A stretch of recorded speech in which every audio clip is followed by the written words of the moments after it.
দেশের উন্নয়ন নারীর ক্ষমতায়ন ছাড়া অসম্পূর্ণ।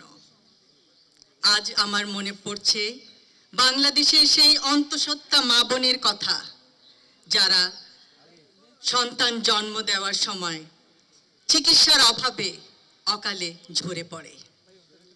আমাদের পরিকল্পনার মধ্যে আছে প্রত্যেকটি উপজেলা হেলথ কমপ্লেক্সে নিরাপদভাবে জন্ম দেওয়ার ব্যবস্থা থাকবে। মা ও শিশুর পূর্ণাঙ্গ স্বাস্থ্যসেবার দিকে খেয়াল রাখতে হবে। আমার আজ মনে পড়ছে অবহেলিত সেই কন্যা শিশুর কথা, যে প্রতিদিন ভয়ে থাকে, শঙ্কায় থাকে, সে বুঝি বাল্যবিবাহের শিকার হবে, কখন তার জীবনের স্বপ্ন চুরমার হয়ে যাবে। আমরা নিশ্চিতভাবে বলতে চাই, বিনামূল্যে শিক্ষা সম্প্রসারণ, মেয়েদের স্নাতকোত্তর পর্যন্ত শিক্ষা নিশ্চিত করা হবে।